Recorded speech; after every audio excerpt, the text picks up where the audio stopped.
और समझ लेते हैं विस्तार से।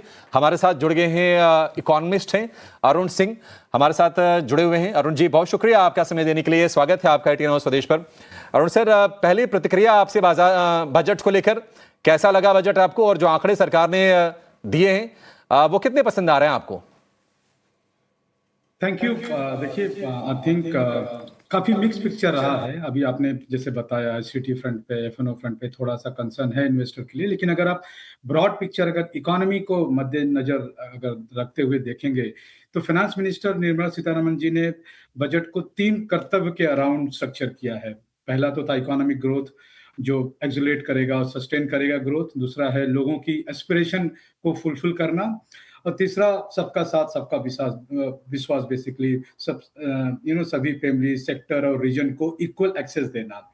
तो उसमें अगर देखेंगे तो एक काफी हद तक अगर ये ग्रोथ है तो लॉन्ग टर्म ग्रोथ है, स्टेबिलिटी प्रोवाइड करेगा, सेल्फ रिलायंस का एक स्ट्रॉन्ग कॉम्बो डिलीवरी करता है।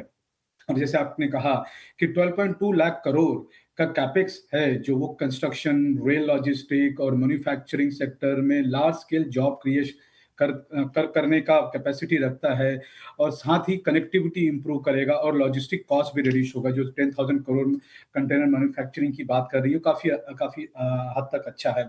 कर्तव्य बेस्ड अगर फ्रेमवर्क देखेंगे तो जो ये क्या करता है, ये इंश्योर करता है कि ग्रोथ इंक्लूसिव हो, यूथ एम्पावरमेंट हो, स्किलिंग हो, डिसएडवांटेज जो रीजन है उस पे एक फोकस हो, तो वो एक फोकस है। दूसरी तरह अगर देखेंगे तो सेमीकंडक्टर मिशन जो 2.0 की बात हो रही है, और रेयर अर्थ कॉरिडोर की बात करी, जो हालांकि पिछले 3-4 वर्षों में बहुत ही ज्यादा डिस्कशन हो रहा है ग्लोबल फ्रेमवर्क पे। इसमें एक इंडिया को टेक और स्ट्रेटेजिक सेक्टर्स में सेल्फ रिलायंट बनाने के लिए काफी हद तक इसमें पोटेंशियल है। ग्लोबल सप्लाई चेन रिस्क से हमको प्रोटेक्शन मिलेगी, और हाई वैल्यू इंडस्ट्री जो ईवीज है, इलेक्ट्रॉनिक्स है, डिफेंस है, को बूस्ट मिलेगा। और दूसरी बात है, जैसे फिजिकल डेफिसिट की टारगेट जो उन्होंने कॉन्फिडेंस रखा है 4.16 का, आगे जाके इंटरेस्ट रेट स्टेबिलिटी और मैक्रो इकोनॉमिक सेफ्टी, ये काफी इंपॉर्टेंट है। 4.3 फिजिकल डेफिसिट, ये अपने में ही काफी एक अच्छा टारगेट माना जा सकता है। और बाकी देखिए, कोई tax related, personal tax related कोई इंफॉर्मेशन नहीं आया है, और जबकि उन्होंने डीक्रिमिनलाइज किया है बहुत सारे एक्शंस को, वो काफी हद तक अच्छा है एक नॉर्मल पब्लिक के लिए।